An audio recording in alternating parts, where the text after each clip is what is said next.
Hello, it's Kesha. Welcome and welcome back.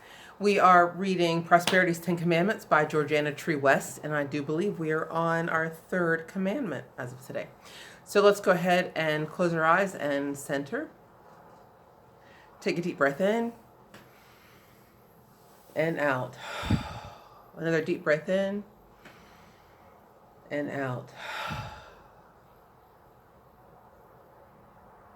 Begin to feel yourself just settle down, settle in. Feel yourself grounded in your seat. Shoulders back, elevated. Stomach in a natural position.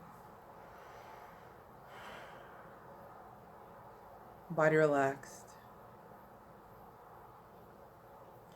And on your in-breath, just pick up any discomfort in the body, any disturbance of the mind. Just pick it up on the in-breath and release it on the exhale.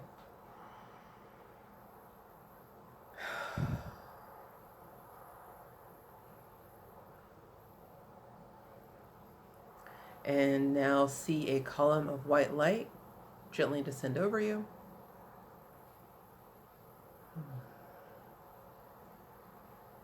Enveloping you in its peace and calmness.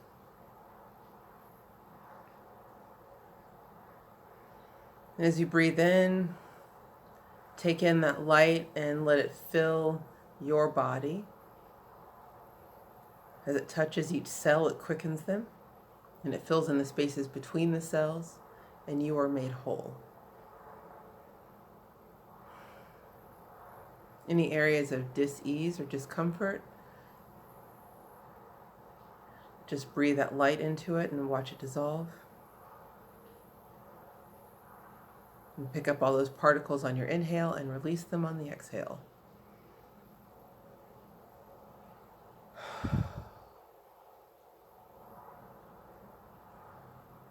Feel your heart open and your mind expand. And with the eyes of spirit, we'll open and begin.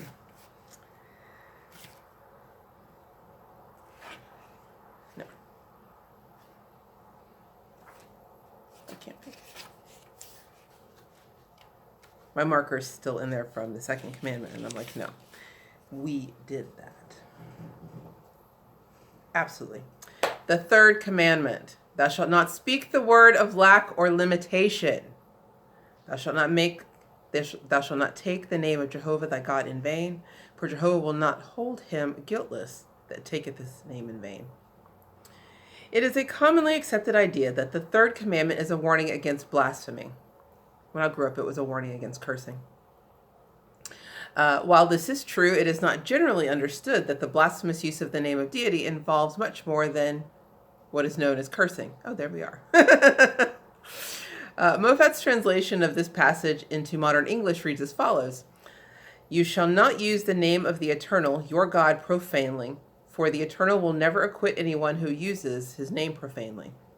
Webster gives the following meaning of the word profane: to debase by a wrong, unworthy, or vulgar use. To profane or defile that which is holy. All forms of cursing or swearing that contain a reference to the deity come under this head. Ooh, that saves me from the F word because it is one of my favorites.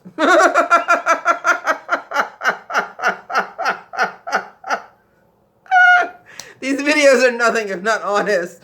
However, there are other ways in which we are constantly using God's name profanely in our daily life, and we suffer the inevitable consequences of such wrong and unworthy use. In order to understand better our constant violation of this third commandment, we must consider the name of God that was delivered to Moses by direct revelation. Spirit revealed itself to Moses as pure being. During Moses' experience of spiritual exaltation, the voice of God resounded through his consciousness, saying, Thus shalt thou say unto the children of Israel, I am hath sent me unto you. I am is the name of that living, loving, wise power, which is pure being, the invisible reality of all that is. I am is also the name of man's own indwelling spirit, the invisible image and likeness of God that man is to make manifest as he fulfills the purpose of his existence. Knowing this, we begin to understand that we are constantly creating difficulties in our life through making wrong use of the name of God. When we say, I am sick, I am poor, we are defiling God's name, and the fact that we do so unintentionally makes little difference. We'll not be acquitted, right? Jesus said, every idle word that men shall speak, they shall give account thereof in the day of judgment. Since the day of judgment is always the period of reaping, your karma coming back to you, what we have sown in thought and word and action, we find that every destructive claim we make in God's name is constantly taking its toll of us. The indiscriminate use of the I am is not the only way of profaning God. Every destructive word is a libel against God because it is a denial of his presence. When we talk of poverty, we are affirming a falsehood, namely that there is an absence of the presence of God or all good. We can never become prosperous as long as we affirm poverty. Bearing this in mind, we find that in the Third Commandment, the hidden truth concerning prosperity is this: thou shalt not speak the word of lack or limitation. We hear a great deal about the power of the word. Mystically speaking, the word is the idea generated in mind. Commonly speaking, a word is spoken or written a word is a spoken or written symbol of an idea. From this point of view, we may say that the word gives form to the idea. For every spoken word launches some idea into the realm of form. It only fixes the idea more firmly in our own mind, but passes the idea on to other minds, causing them to form mental images that are in accord with the word spoken.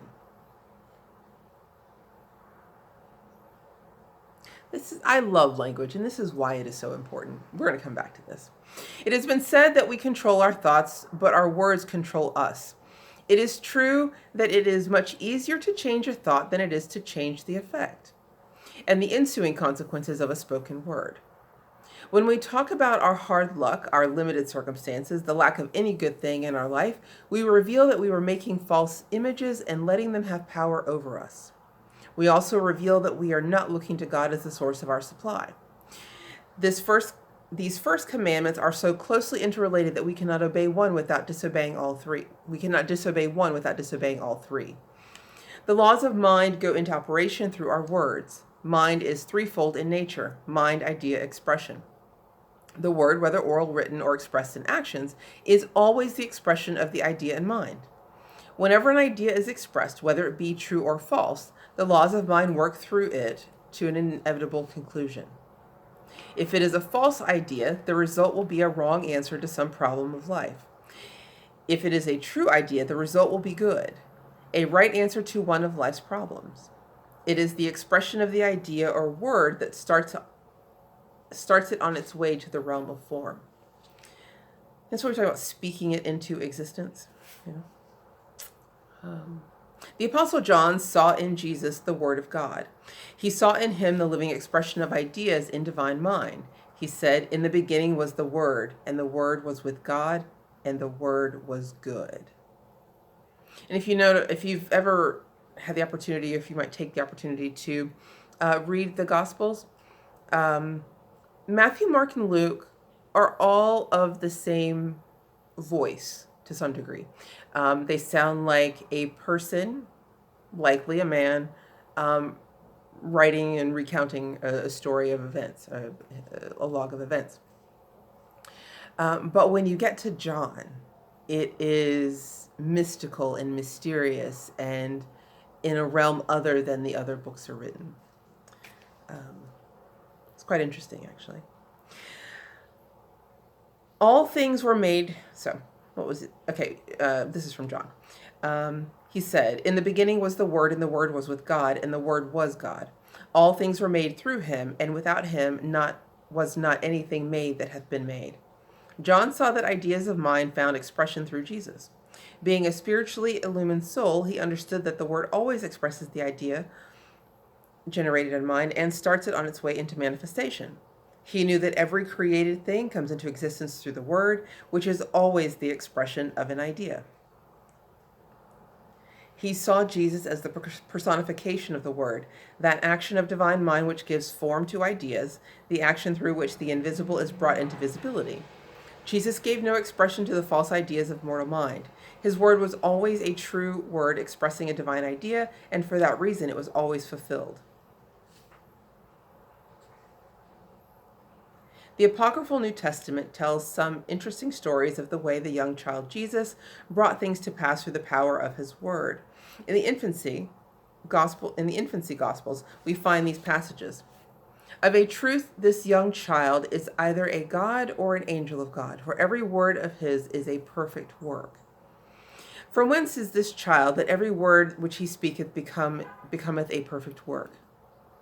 It is evident from these stories that there are many of them, that Jesus came to his earthly existence possessed of a dynamic creative power. He had to learn how to direct it wisely in his childhood days. He must have realized early in life that there was a difference between himself and other children, and even the grown-ups, for their words were not so instantly fulfilled. Years later, he taught the power of the word. He said, "By thy words thou shalt be justified, and by thy words thou shalt be condemned." When we have the idea of omnipresent spirit as our unlimited source of supply, we are inspired to make mental images of the fulfillment of our need according to God's good will, in spite of all appearances. Holding fast to these mental images, we speak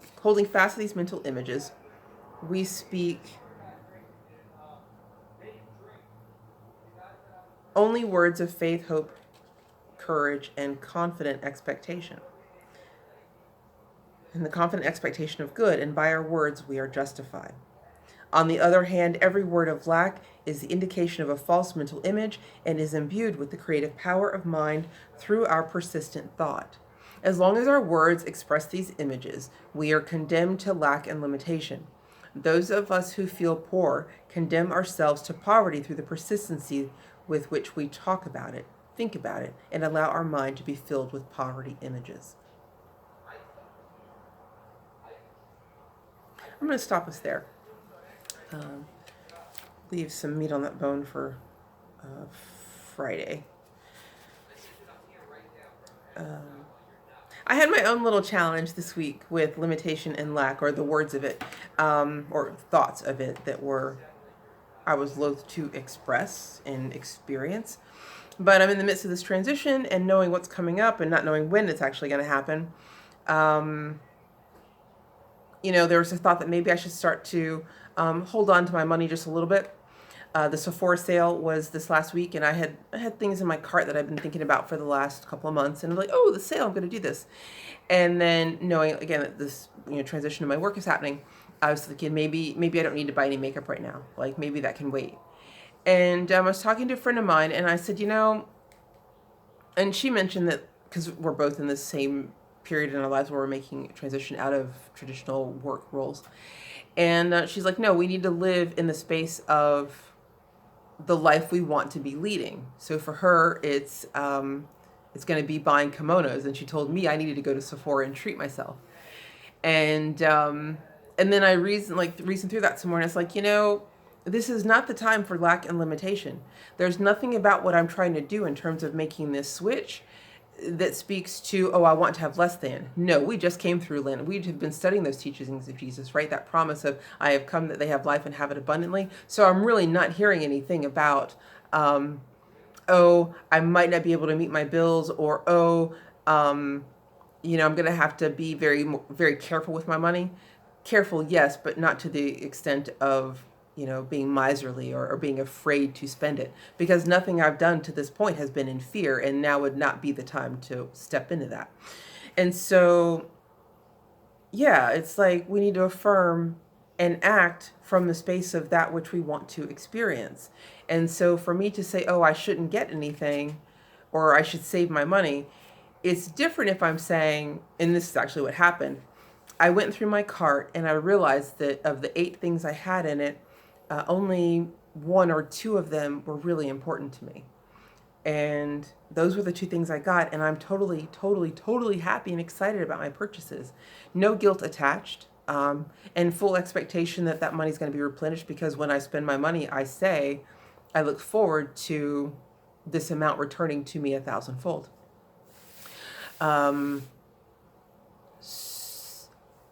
So yeah, I didn't fully express that thought of lack and limitation, but it came up in mind, and then I reasoned it out of mind. And I think we do that all the time, right? We say, how are you today? Oh, I'm horrible. Or, oh, I'm so tired. In God, there is an abundance of all things, including energy and rest. So if you know that you are tired, taking responsibility for your teaching expresses itself as taking a moment to stop and relax. Because if you know it well enough and can identify it to the extent that you can say it to someone else, you know it well enough to exercise your freedom of choice in how to live with it or not. And so it doesn't have to be, oh, I'm poor, or oh, I'm tired, because you can choose differently if you're aware of it. And so I think that's a fine teaching, and just something to be aware of. Oftentimes, we will frame, and I've probably talked about this I know I've talked about this in other videos because I'm all about language. But framing our desires to the negative, oh, I don't want that. Oh, I don't want to do that. Instead of saying I want to do, or I'm excited about. There's no point in frame. Like, if I'm trying to manifest an experience, say, right? If in my case, we'll take for instance, going to a concert. I like to go to concerts, but I also really love going to them internationally. And my dream job, if I ever had such a thing, would be an international concert goer. But if I were to say something like, or if I'm trying to manifest it, and I'm like, I'm getting lost in my thought. Let me just take a second. I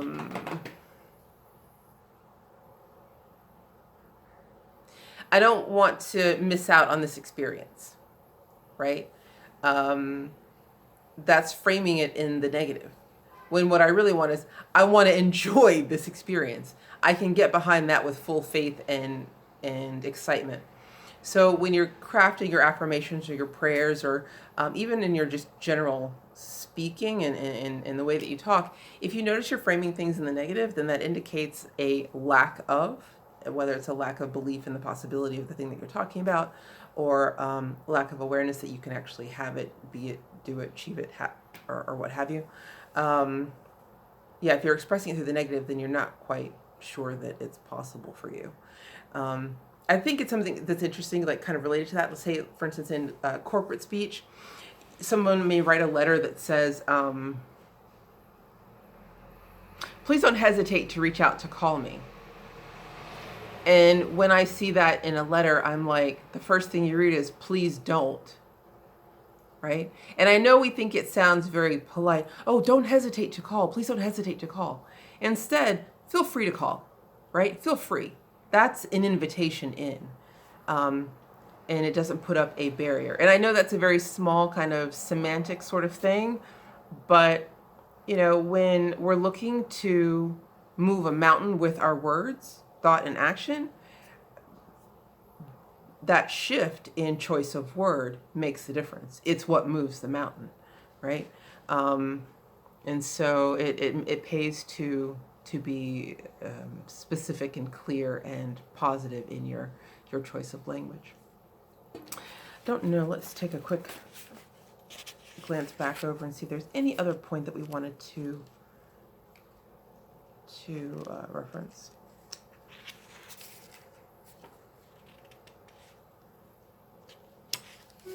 No, I feel good with where we are.